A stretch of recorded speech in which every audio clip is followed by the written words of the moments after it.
Hello students, welcome back to Shweta Parik nursing academy. आज हम लोग मिडवाइफरी के वन लाइनर क्वेश्चंस पढ़ेंगे।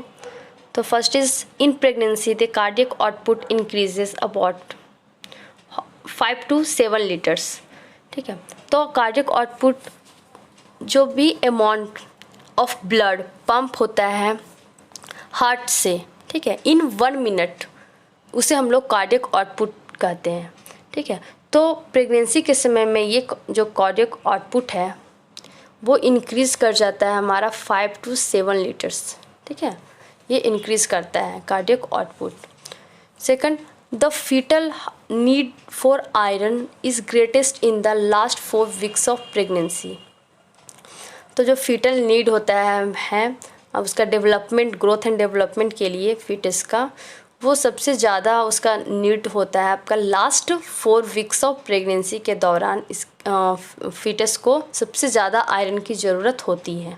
ठीक है, next, discharge from the uterus during the puerperium is known as, तो लोकिया। ठीक है, जो भी डिस्चार्जेस प्यूरपेरियम पीरियड में होती है, जो कि बर्थ के बाद में जो 6 वीक्स का पीरियड होता है, उसे हम लोग प्यूरपेरियम कहते हैं। तो उसमें जो डिस्चार्ज होती है यूट्रस से, उसे हम लोग लोकिया कहते हैं।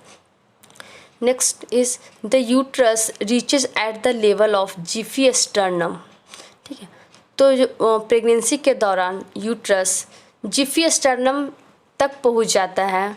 तो वो कब पहुंचता है? इन 36 वीक्स ऑफ जेस्टेशन में जो यूट्रस होता है उसका वो जिफी स्टर्नम लेवल तक पहुंच जाता है। ठीक है, next question, one of the most common causes of obstructed labour. तो जो ऑब्स्ट्रक्टेड लेबर होता है जिसमें कि नॉर्मल डिलीवरी में प्रॉब्लम होता है, ठीक है, ऑब्स्ट्रक्टेड लेबर किसी भी अगर फीटस में प्रॉब्लम हो या मदर का कॉन्ट्रैक्शंस, यूट्राइन कॉन्ट्रैक्शंस प्रॉपर नहीं हो रही है, तो वो ऑब्स्ट्रक्टेड लेबर कहलाती है। ठीक है, तो इसका जो मेन रीज़न है that is cephalopelvic disproportion. Okay, cephalopelvic disproportion वो मतलब कि एबनॉर्मलिटीज़ है जिसमें कि फीटस का हेड और मदर का जो पेल्विस होता है उसमें मिसमैच हो जाता है। ठीक है, मिसमैच मीन्स कि अगर फीटल का हेड बड़ा है तो जो मदर का पेल्विस होगा वो क्या होगा? नैरो होगा।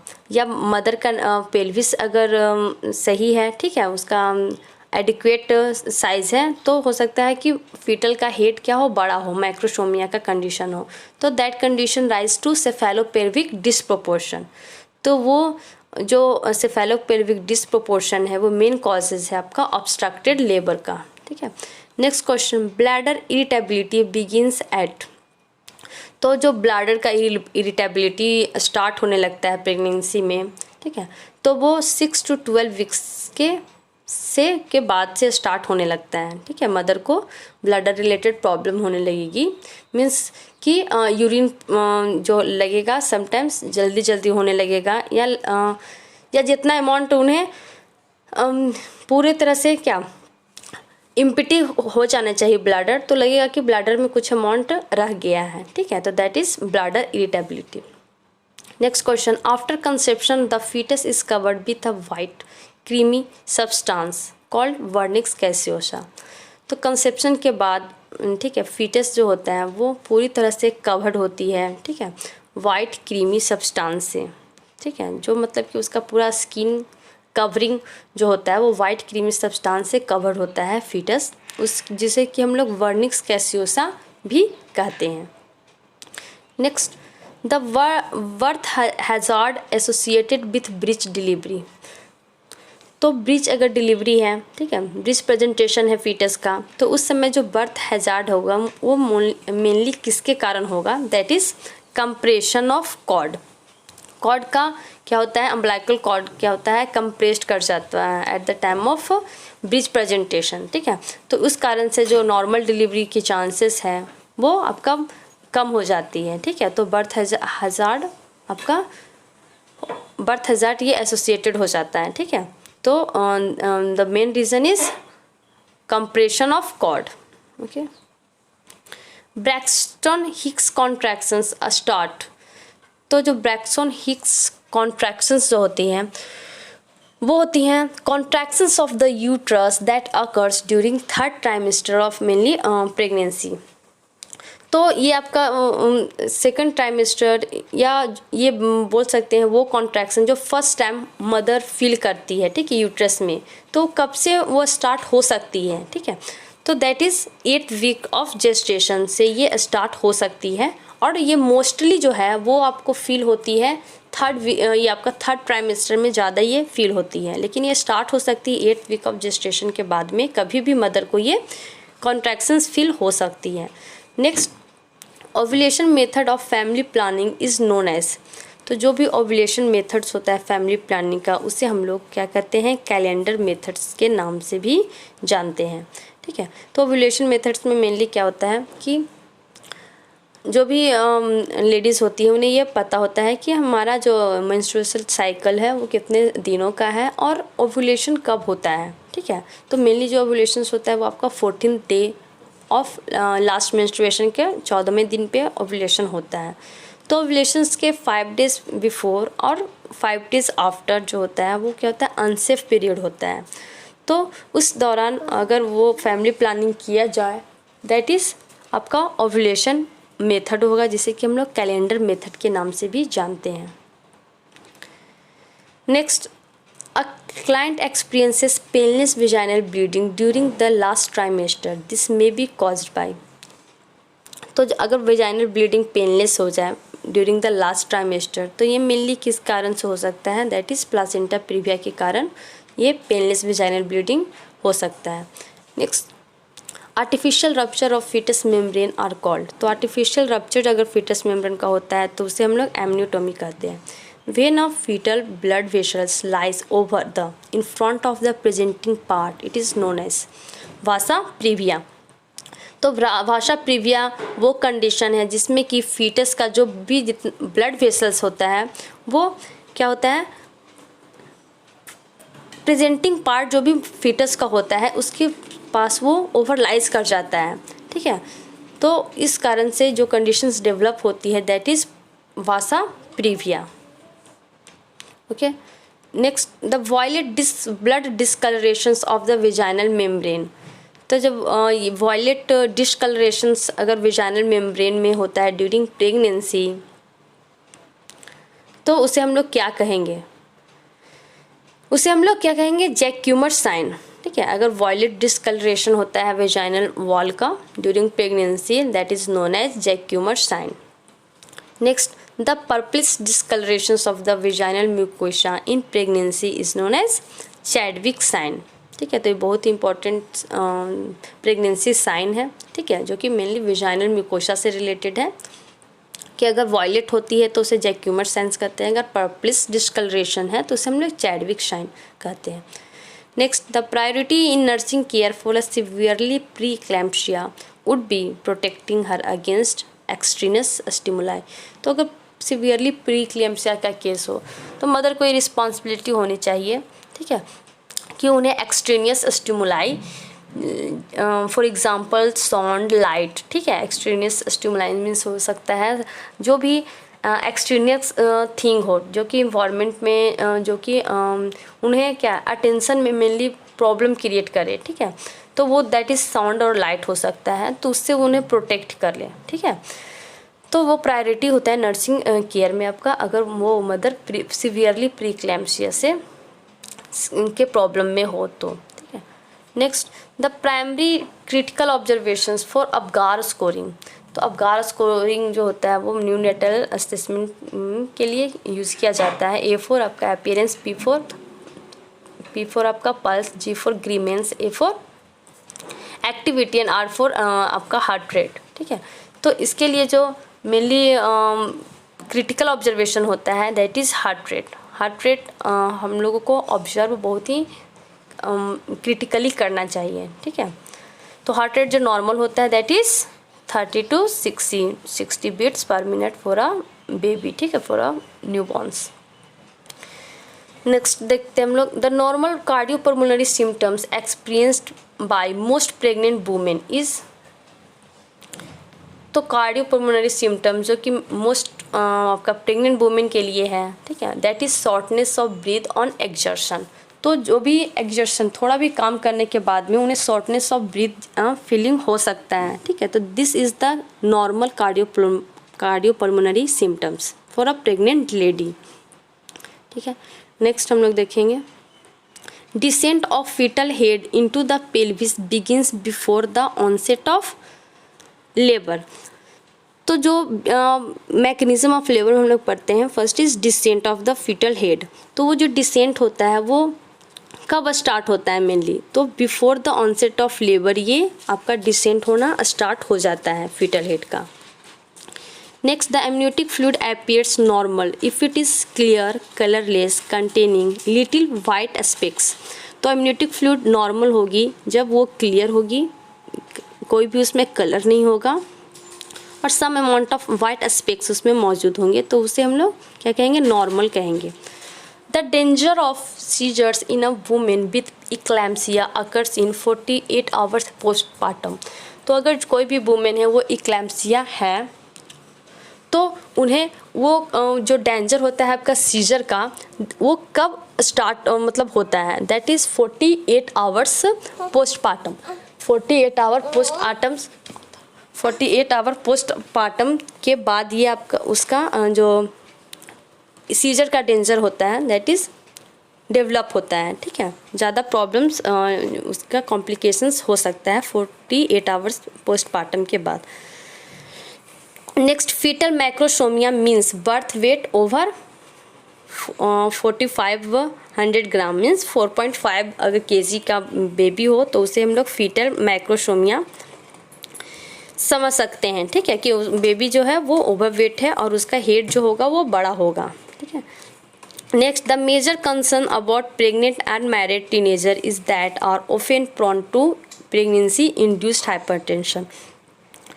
तो अगर जो प्रेग्नेंट जो भी लेडी है वो अनमैरिड टीनेजर है, ठीक है, तो उसके लिए जो सबसे आपका ज़्यादा डिजीज़ होने का संभावना है during pregnancy, that are most often prone to develop pregnancy induced hypertension. तो वैसे जो कम एज की होती हैं उनमें प्रेगनेंसी इंड्यूस्ड हाइपरटेंशन डेवलप होने का चांस ज़्यादा होता है। Next, weight gain during pregnancy is due to fetus. तो मेनली जो वेट गेन होता है प्रेगनेंसी के दौरान वो मेन उसका रीज़न है दैट इज़ फीटस ग्रोथ, क्योंकि फीटस का वेट होता है और साथ में प्लासेंटा भी हो सकता है, एमनियोटिक फ्लूइड भी हो सकता है, बट मेन जो रीज़न है that is fetus. Next, the high concentration of oestrogen in the blood inhibits secretion of FSH। तो हाई कंसंट्रेशन अगर ब्लड में होगी एस्ट्रोजन का तो वो इनहिबिट करता है secretions of follicular stimulating hormone को इनहिबिट करता है, ठीक है। Next, ovulation occurs when blood levels is of LH is high. तो ओव्यूलेशन हमारे बॉडी में जब LH का ल्यूटिनाइजिंग हार्मोन का लेवल हाई होता है तब ओव्यूलेशन हमारे बॉडी में होता है। Ovulation means release of egg. Next, in a normal neonate, the ductus arteriosus functionally closes by about 12 hours of age। तो नॉर्मल न्यूनेट में ठीक है, डक्टस जो आर्ट्रियोसस होता है वो फीटल हार्ट आर्टरी है that connect aorta and pulmonary artery को कनेक्ट करता है, ठीक है। ये बर्थ से ही हर बच्चे में ये पाया जाता है आपका डक्टस आर्ट्रियोसस। तो ये क्लोज कब होता है functionally, about 12 hours of age के समय ये जो होता है वो क्लोज होता है, ठीक है। तो डक्टस आर्टरियोसस का क्लोज होना भी ज़रूरी है, ठीक है। तो ये आपका 12 आवर्स ऑफ एज के बाद में ये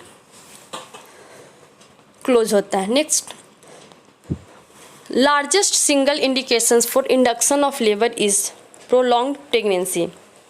तो लार्जेस्ट जो सिंगल इंडिकेशंस है इंडक्शन ऑफ लेबर का, largest single indications for induction of labour is prolong pregnancy. तो इंडक्शन ऑफ लेबर का जो सबसे लार्जेस्ट सबसे मेन इंडिकेशन है, कॉमन इंडिकेशन है दैट इज प्रोलॉन्ग डिलीवरी, ठीक है। प्रोलॉन्ग प्रेगनेंसी अगर है, प्रोलॉन्ग कंडीशन हो रही है, ठीक है, लेबर पेन का, ठीक, कंडीशन बढ़ते जा रहे हैं, वो आपका फर्स्ट स्टेज जो हो सकता है उसका पीरियड ज़्यादा हो सकता है, ठीक है। तो वो अगर प्रोलॉन्ग होने लगे तो उसके बाद में इंडक्शन ऑफ लेबर किया जाता है, ठीक है। तो that are the main indication. Next, a small bright red fleshy pedunculated begins growth which may cause bleeding और कॉज सर्वाइकल पॉलिप्स। तो अगर सर्वाइकल रीजन में छोटा ब्राइट रेड फ्लेशी, ठीक है, पेडंकुलेटेड मीन्स उसमें जो स्टॉक कहते हैं फ्लावर के बाद में, अगर फ्लावर कंडीशन है उसके नीचे में ये होता है, ठीक है, जिससे वो जुड़ा होता है तो उसे पेडंकुलेटेड कहते हैं, ठीक है। तो अगर ये पेडंकुलेटेड ब्राइट रेड फ्लेशी ग्रोथ होने लगे सर्विक्स में तो उसे हम लोग सर्वाइकल पॉलिप्स कहते हैं, जिसके कारण की ब्लीडिंग होती है, ठीक है। Next, jelly like discharges in late pregnancy is known as show, ठीक है। तो ये बहुत ही इंपॉर्टेंट है। ये फर्स्ट आपका ये इंडिकेट करता है कि जो है प्रेगनेंसी या लेबर पेन अब स्टार्ट होने वाली है, ठीक है। तो सो जो होता है वो जेली लाइक डिस्चार्जेस होता है, वो लेट प्रेगनेंसी में मीन्स आपका 36 वीक्स जेस्टेशन के मेनली बाद में जब उसका जेस्टेशन कंप्लीट होने लगता है मदर का, तब ये डिस्चार्जेस होती है, जिसे कि सो के नाम से जानते हैं, ठीक है। ये बहुत ही इम्पॉर्टेंट है, okay, for all exams in midwifery. Next, the narrowest diameter in the पेल्विक्स transverse diameter, ठीक है। तो जो नैरोएस्ट डायमीटर होता है आपका पेल्विस का दैट इज ट्रांसवर्स डायमीटर। तो जो डायमीटर होता है वो ब्रीम में, कैविटी में, ऑटलेट में डिफर होता है, ठीक है। तो ट्रांसवर्स डायमीटर भी आपका जो ब्रीम में होगा दैट इज 13 होगा, ठीक है। और अगर वो कैविटी में होगा तो पेल्विक ट्रांसवर्स 12 होगा, और अगर वो ऑटलेट में है पेल्विक के ऑटलेट में that is 11। This are the transverse diameter of the pelvis. Next हम लोग देखते हैं, hyper emesis gravidarum is frequently associated with high levels of chorionic gonadotropin. तो हाइपर इमेसिस ग्रेविडेरम वो कंडीशन है जिसमें कि प्रेग्नेंट मदर को क्या एक्सेसिव वोमिटिंग होती है। तो वो मेनली एसोसिएटेड होता है कि ब्लड में कोरियोनिक गोनाडोट्रोपिन का लेवल हाई हो, ओके। नेक्स्ट देखेंगे, the abortion in which the fetus dies and retain with its placenta in the uterus is known as missed abortion, ठीक है। तो जो फीटस है वो ऐसा अबॉर्शन जिसमें कि फीटस डाई हो जा रहा है और वो प्लासेंटा के साथ में उसका कुछ अमाउंट रह जा रहा है यूट्रस में, ठीक है। तो उसे हम लोग मिस्ड अबॉर्शन जानते हैं, ठीक है, मिस्ड अबॉर्शन कहते हैं। Next, postpartum haemorrhage rarely occurs as a complications of pregnancy induced hypertension. तो प्रेगनेंसी इंड्यूस्ड हाइपरटेंशन मीन्स वो हाइपरटेंशन जो प्रेगनेंसी के दौरान डेवलप हुई है, तो उसके कारण जो पोस्टपार्टम हैमरेज होगा वो रेयरली होता है, ठीक है। उसका मतलब प्रेगनेंसी इंड्यूस्ड हाइपरटेंशन का कॉम्प्लिकेशंस में रेयरली हो सकता है कि उसके कारण पोस्टपार्टम हेमरेज हो मदर को, ठीक है। Next, the most common pre term complication. तो प्री टर्म कॉम्प्लिकेशंस अगर जेस्टेशन कंप्लीट होने के पहले, ठीक है, या 32 वीक्स जेस्टेशन के पहले अगर बेबी डिलीवरी हो जाती है तो मैंने उसे प्री टर्म डिलीवरी कहेंगे। और उसका जो मोस्ट कॉमन कॉम्प्लिकेशंस है दैट इज़ रिस्पायरेटरी डिस्ट्रेस, ठीक है। तो रिस्पायरेटरी डिस्ट्रेस होगा, बेबी को रिस्पायरेशन में प्रॉब्लम होगा, ठीक है। Next, the fetus of the uterus may be palpated abdominally during 12th week of gestation, ठीक है। तो जो फंडस ऑफ द यूट्रस को हम लोग पाल्पेट करके देख सकते हैं, तो हम लोग 12th वीक ऑफ जेस्टेशन में कर सकते हैं, क्योंकि 12th वीक ऑफ जेस्टेशन में जो यूट्रस का फंडस होता है just above the symphysis pubis के पास में होता है, और हम लोग 12th वीक के बाद में ही उसके दौरान ही ये फंडस ऑफ द यूट्रस को पाल्पेट करके देख सकते हैं। नेक्स्ट हम लोग देखते हैं, just 3 months after the pregnancy the chief source of oestrogen and progesterone is. तो आंसर इज प्लासेंटा, ठीक है। तो जो 3 months आफ्टर द प्रेगनेंसी होता है, ठीक है, 3 months के बाद में प्रेगनेंसी के बाद में सेकंड ट्राइमेस्टर कर सकते हैं। तो उसमें जो चीफ एस्ट्रोजन और प्रोजेस्टेरॉन जिससे रिलीज होता है दैट इज प्लासेंटा। प्लासेंटा के मेन स्रोत है आपका एस्ट्रोजन और प्रोजेस्टेरॉन, वहाँ से रिलीज होता है। Next, during which trimester the fetus is most likely to be damaged by a pregnant women's injection of drugs, that is first trimester. तो फर्स्ट ट्राइमेस्टर के दौरान जो फीटस है वो उसको ज़्यादा खतरा होता है, ठीक है, अगर वो मदर कोई किसी भी टाइप्स का ड्रग्स को इंजेक्शन अगर ज़्यादा करती है या वैसा ड्रग्स लेती है जो कि बच्चे के लिए सही डेवलपमेंट के लिए सही नहीं हो, तो फर्स्ट ट्राइमेस्टर में मदर अगर कुछ भी ड्रग्स लेती है तो उसका जो कॉम्प्लिकेशंस बच्चे पे हो सकता है, ठीक है। तो that is during first trimester. Next, the size of ovum is, तो ओवम का जो साइज होता है that is 15 mm। Normal pregnant women needs iron per day, normal pregnant lady को एक दिन में कितना आयरन का ज़रूरत होता है, that is 35 mg iron. Next, pregnancy induced hypertension usually occurs after, तो प्रेगनेंसी इंड्यूस्ड हाइपरटेंशन कब यूजुअली होता है डेवलप्स, दैट इज़ 28 वीक्स, ठीक है, 28 वीक्स जेस्टेशन के बाद ये मेनली डेवलप होता है। In the type 4 placenta previa के टाइप में दैट इज़ कंप्लीट, ठीक है, कंप्लीट प्लासेंटा प्रीविया, उसमें मेनली जो प्लासेंटा होता है वो कहाँ लोकेटेड होता है, तो centrally over the internal ऑस, cervical जो इंटरनल ऑस होता है उसको पूरी तरह से सेंट्रली वो कवर कर लेता है। Next, the most frequent side effects associated with the use of IUD that is intrauterine device like copper T, तो उसके लिए जो कॉमन साइड इफेक्ट है वो क्या होता है, that is excessive menstrual flow, जो मेंस्ट्रुअल फ्लो होगा वो ज़्यादा हो सकती है, ठीक है, एज इट्स साइड इफेक्ट।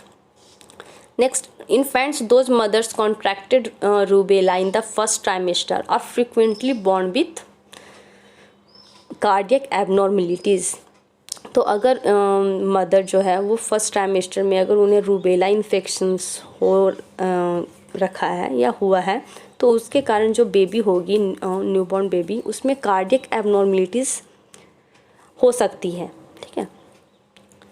तो कार्डियक एबनॉर्मेलिटीज़ में कार्डियक से रिलेटेड कोई भी प्रॉब्लम्स हो सकती है, ठीक है, उसका सेप्टम में डिफेक्ट हो सकता है, ठीक है, या वेंट्रिकुलर्स आर्टरियम्स, ये सब में कुछ प्रॉब्लम्स हो सकती।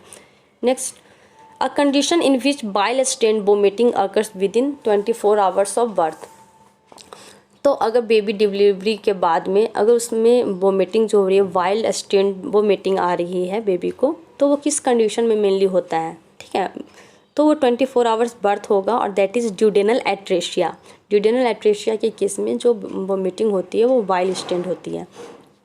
Next, maturation of the cervix begins at 5 to 6 weeks prior to labour, तो मैचुरेशन सर्विक्स का मैचुरेशन कब स्टार्ट हो जाता है, तो लेबर के 5 to 6 वीक्स पहले ये स्टार्ट हो जाता है। मेनली बोल सकते हैं इसको हम लोग 28 और 30 वीक्स ऑफ जेस्टेशन के बाद मैचुरेशन ऑफ सर्विक्स होना स्टार्ट हो जाती है। Next, presence of human chorionic gonadotropin in the urine occurs during, तो जो HCG है, ठीक है, इसे हम लोग क्या कहते हैं, HCG कहते हैं ह्यूमन कोरियोनिक गोनाडोट्रोपिन को, तो ये यूरिन में कब आना स्टार्ट हो जाता है, during 6 to 12 weeks of gestation के बाद ये यूरिन में प्रेजेंस होता है, ठीक है, HCG। Next, a condition in which placenta remains morbidly adherent is placenta accreta, तो प्लासेंटा एक्रीटा वो कंडीशन है जिसमें कि प्लासेंटा जो भी प्लासेंटल टिश्यूज होता है वो यूट्रस से क्या होता है बहुत ही ज़्यादा क्या होता है स्ट्रांगली एडहेरेंट हो जाता है, ठीक है, स्ट्रांगली कह सकते हैं मजबूती से, इतना मजबूती से वो यूट्रस को एडहेरेंट होता है, उससे मतलब कि उसका जो डेवलपमेंट होता है उतना स्ट्रांगली डेवलप हो जाता है, जिस कारण से जो थर्ड स्टेज ऑफ डिलीवरी होता है जिसमें कि प्लासेंटा रिमूव किया जाता है उसमें वो डिफ़िकल्टी होने लगती है, ठीक है, और ये लाइफ थ्रेटनिंग भी हो सकता है, ठीक है। तो ये भी इम्पॉर्टेंट है, आप लोग याद रखिएगा। व्हाट इज़ प्लासेंटा एक्रेटा, देखिए हम बताएं कि जिसमें कि स्ट्रांगली एडहेरेंट होता है आपका यूट्रस से प्लासेंटा, और उसका डिलीवरी में डिफ़िकल्टी होती है, यूट्रस ये प्लासेंटा की डिलीवरी में डिफ़िकल्टी होती है। Next, after birth in a new net the ductus arteriosus becomes, तो मैंने बताया था डक्टर आर्टरियोसस क्या होता है, बेबी फिटस का आर्टरी है, ठीक है मेनली। तो ये बर्थ के बाद में, न्यू नेट के बाद में ये क्या चेंज हो जाता है, ठीक है, दैट इज़ लिगामेंटम आर्टरियोसस। इसे हम लोग बाद में डक्टस आर्टरियोसस अगर क्लोज हो जाता है तो बाद में लिगामेंटम आर्टरियोसस के नाम से भी जाना जाता है। Next, the pituitary hormone that stimulates the secretions of milk from mammary gland is prolactin. तो मिल्क के सिक्रेशंस के लिए, ठीक है, मेमरी ग्लैंड्स के लिए जो रिस्पॉन्सिबल है दैट इज़ प्रोलैक्टिन हार्मोन, जो कि पिट्यूटरी ग्लैंड से आपका रिलीज होता है। Next, the implantation of the fertilised ovum outside the uterus is ectopic pregnancy, known as ectopic pregnancy. तो ये भी मैंने बहुत बार बताया आप लोगों को कि जो भी फर्टिलाइज्ड ओवम का इम्प्लांटेशन अगर यूट्रस में ना हो करके आउटसाइड ऑफ द यूट्रस होती है that is ectopic pregnancy. Next, common position of pregnant uterus, तो ये भी बहुत इंपॉर्टेंट है, ठीक है, कि कॉमन पोजीशन यूट्रस का क्या होता है pregnant uterus that is anteversion, ठीक है। तो जो प्रेग्नेंट यूट्रस का कॉमन पोजीशन है that is anteversion. Next, an intrauterine device used in temporary method of family welfare programme.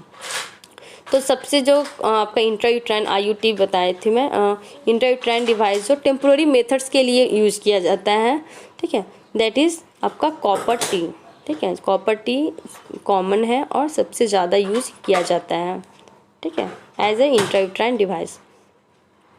Next, funnel shaped pelvis is android, तो एंड्रॉयड टाइप का pelvis जो होता है वो फनल सेपेट होता है। और गायनेकॉइड अगर पूछा जाए, गायनेकॉइड टाइप ऑफ पेल्विस, तो उसका जो शेप होगा दैट इज़ ओवल या राउंड शेप, ठीक है, राउंड शेप होता है आपका गायनेकॉइड का, और एंड्रॉयड का funnel shaped. The common hormone responsible for labour pain is, तो लेबर पेन के लिए कौन सा हार्मोन रिस्पॉन्सिबल है that is oxytocin. Next, APH का फुल फॉर्म क्या होता है that is antepartum haemorrhage. Next, the term given to the period of 16 days after conception, conception के बाद में जो भी बेबी डेवलप हो रही है तो उसको कौन सा टर्म दिया जाता है दैट इज़ एम्ब्रियो, ठीक है, 60 डेज आफ्टर कंसेप्शन उसे हम लोग एम्ब्रियो कहेंगे। Next, the continuous bleeding immediately after the birth of the baby is due to, तो अगर कंटिन्यूस ब्लीडिंग हो रही है डिलीवरी ऑफ बेबी के बाद में कंटिन्यूस ब्लीडिंग होना स्टार्ट हो रही है तो उसका मेन रीज़न हो सकता है that is atonic uterus. Uterus की जो टोनिसिटी होती है वो बहुत ही मतलब कि कम होती है, ठीक है, तो उसे एटोनिक यूट्रस कहते हैं। तो वो मेन रीज़न होती है आपकी continuous bleeding after the birth, ठीक है। Next, the first sign of pregnancy is, तो फर्स्ट जो साइन होता है प्रेगनेंसी का दैट इज़ एमेनोरिया, ठीक है, एमेनोरिया जो अगर ब्लीडिंग नहीं आ रही है मंथली तो क्या हो सकता है प्रेगनेंसी का साइन हो सकता है। The newborn is consider to be premature baby कब कहते हैं जब उसका जेस्टेशन 37 वीक्स या उससे भी कम हो तो उसे हम लोग newborn preterm baby या प्री मैच्योर बेबी कहेंगे। Common weight gain during pregnancy in a week में कितना वेट गेन होता है एक प्रेग्नेंट मदर का दैट इज़ 0.5 kg, और पूरे प्रेगनेंसी में लगभग कितना 11 से 12 kg पूरे जेस्टेशन में मदर का वेट गेन होता है, ठीक है। तो if this video is helpful to you students please like share subscribe my channel. Thanks for watching.